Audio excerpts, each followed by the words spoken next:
tiba-tiba ada suara jeritan yang amat sangat keras yang ada sumber suaranya itu di kamar C.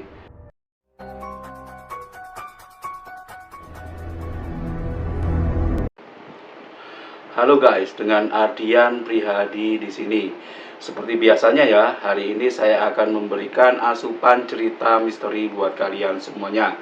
Jangan lupa ya untuk selalu mendukung channel ini dengan cara klik tombol subscribe yang ada di bawah ya, supaya saya lebih semangat lagi untuk memberikan cerita asupan misteri buat kalian semuanya.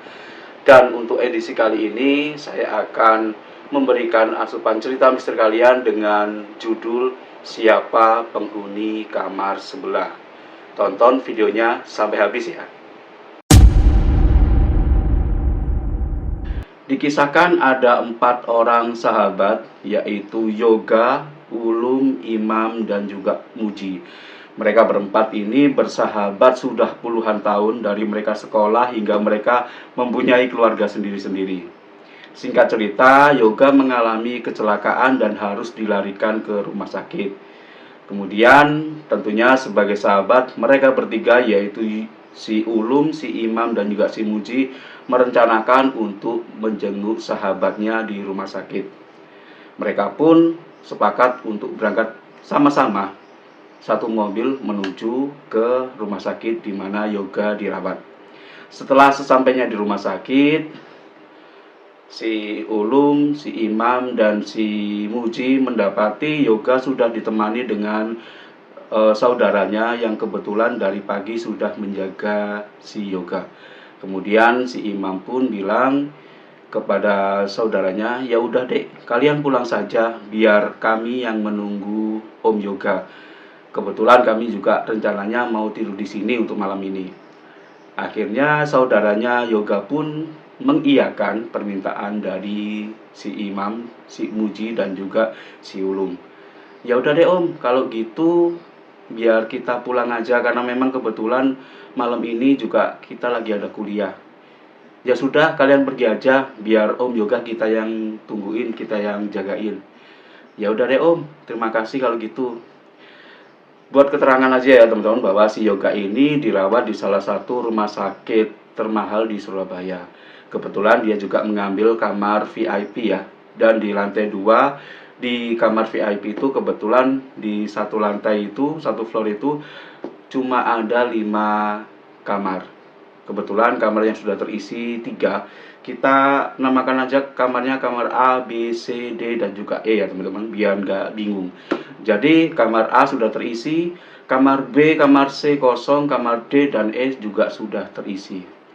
Nah, di kamar itu, di ujung kamar ada balkon, dan memang rencananya di balkon nanti rencananya memang saya, si Imam, juga si Ulum, dan juga si Muji rencananya mau ngobrol-ngobrol di balkon tadi. Karena suasananya juga enak, pemandangannya juga melihat lapangan parkir ya. Kebetulan kalau di balkon kan udaranya juga lebih enak gitu ya. Nah, singkat cerita, setelah mereka ngobrol-ngobrol kurang lebih 15 menit, akhirnya si Ulum pun berkata, waduh, kayaknya ini perutku udah nggak bisa ditahan nih. Aku udah lapar banget. Gimana, kalian lapar nggak? Imam, Muji, dan juga Yoga mengangguk pertanda bahwa mereka juga benar-benar lapar. Akhirnya Imam pun berkata, ya sudah, biar saya belikan makanan di bawah ya.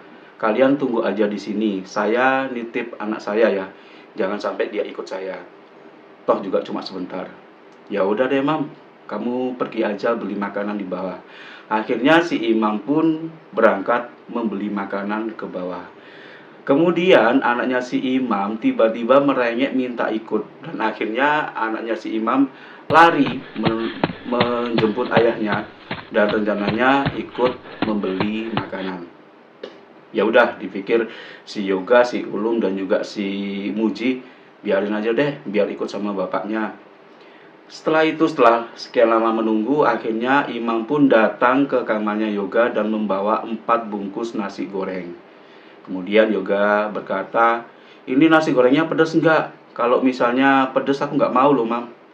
Iya, nggak pedas. Aku udah tahu kok kalau kamu itu nggak suka makan makanan pedas. Lagian kamu juga lagi sakit, nggak boleh makan pedas.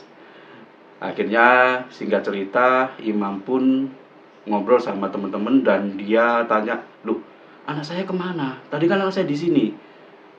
Kemudian Ulum dan Muji bilang berbarengan, "Loh, bukannya anakmu tadi ikut kamu ya? Dia tadi nyusul kamu, Mam. Nggak lama setelah kamu keluar, anakmu juga ngikutin kamu." "Loh, enggak kok. Saya beli makanan sendiri.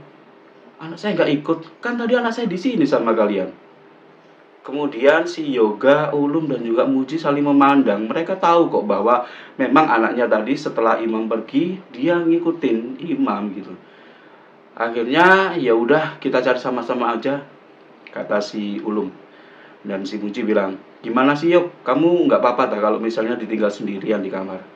"Ya udah deh, nggak apa-apa, kalian cari dulu anaknya imam.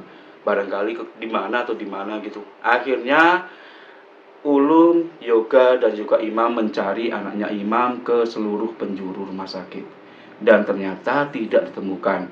Akhirnya mereka bertiga pun meminta bantuan pihak rumah sakit untuk membantu mencarikan anaknya si Imam. Dicari kemana-kemana nggak ada yang ketemu.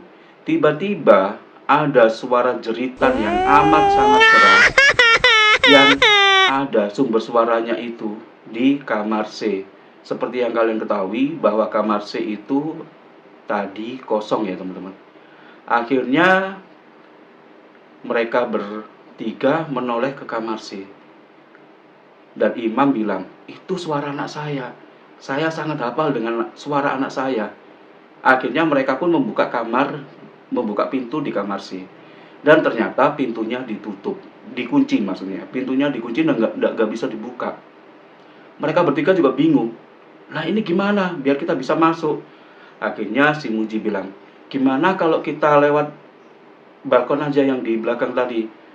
Kan juga nggak jauh antara balkon." Akhirnya Muji, Ulum, dan juga Imam menuju ke balkon kamarnya si Yoga di B. Kemudian mereka langsung ke kamar C lewat balkon belakang. Dan kebetulan di balkon belakang memang tidak dikunci pintunya. Dan di situ dia menemukan anaknya Imam menangis sejadi-jadinya, berteriak dengan kerasnya. Kemudian mereka membawa anaknya Imam ke kamarnya Yoga. Kemudian dikasih minum dan anaknya Imam menangis terus-menerus dan meminta ayahnya untuk segera pulang. Akhirnya Imam bilang, "Ya udah deh, gini aja ya. Ini untuk malam ini saya nggak bisa nemenin kalian. Biar saya bawa pulang anak saya dulu. Besok deh saya nemenin kalian di sini."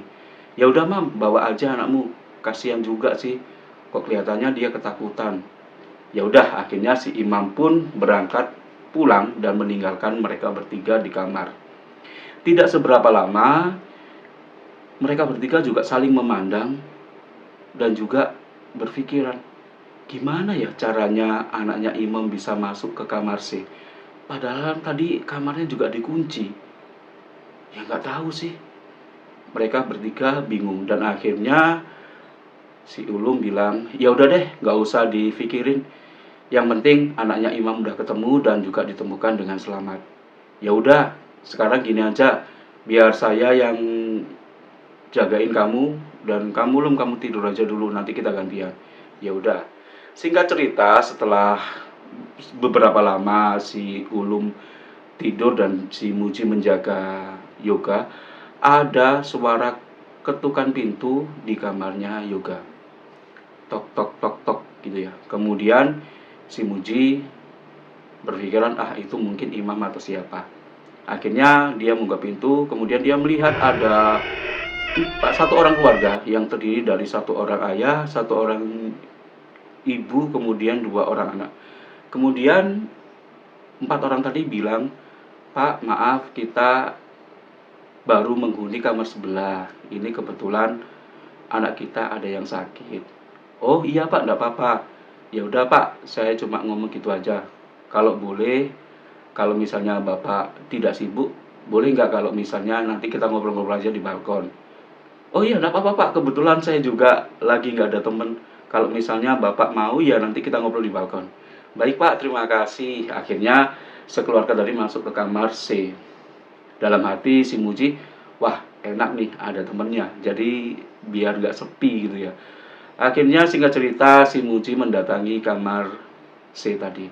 Kemudian mereka ngobrol ngalur ngidul, kemudian tiba jam 1 malam si Ulum pun terbangun dari tidurnya dan melihat Yoga sendirian. Lah, si Muji kemana? Kan tadi katanya dia mau jagain. Akhirnya si Ulum keluar dan melihat si Muji lagi ngobrol dengan penghuni kamar C yang sebelah tadi. Akhirnya si Ulum pun juga ikutan nimbrung sama-sama ngobrol ke situ. Nah, singkat ceritanya besok harinya si Ulum dan juga si Muji berpamitan ke Yoga bahwa mereka mau berangkat kerja. Si Ulum pun bilang, "Yuk, kita mau berangkat kerja dulu ya. Tapi insya Allah nanti malam saya mau kesini lagi." "Oh ya udah, nggak apa-apa kalian bekerja." "Lah terus kamu sama siapa di sini?" "Ya nggak apa-apa, saya sendirian kan juga pagi. Gampang lah nanti saya telepon orang rumah, barangkali ada yang bisa menjaga saya." "Ya udah deh yuk, saya mau berangkat kerja ya." "Ya udah hati-hati di jalan ya." Akhirnya Ulum dan juga Muji berpamitan ke Yoga untuk berangkat kerja. Kemudian si Imam menelpon Ulum dan juga si Muji untuk janjian lagi menjaga Yoga. Mereka pun menyanggupi karena mereka memang bisa untuk ada waktu untuk menjaganya, untuk menjaga si Yoga. Akhirnya di hari berikutnya mereka ketemu lagi di kamarnya si Yoga. Kemudian pada saat itu si Yoga bilang, "Kayaknya nanti malam nggak usah tidur sini, soalnya nanti sore saya udah pulang." Ya udah, akhirnya mereka pun menunggui Yoga dan mengantar Yoga pergi dari rumah sakit ya, karena memang sore sudah diizinkan dokter untuk pergi dari rumah sakit karena memang udah dinyatakan sembuh.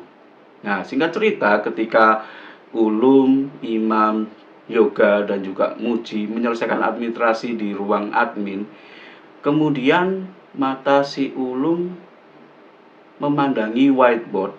Di situ kan ada whiteboard dan di situ ditulis nama-nama pasiennya. Jadi kamar A, si A, si B, terus kamar si B itu Yoga, kamar si C ada tanda silang gini, kamar D Bapak A, kamar E Bapak ini. Jadi dari 5 kamar tadi cuma kamar C yang disilang.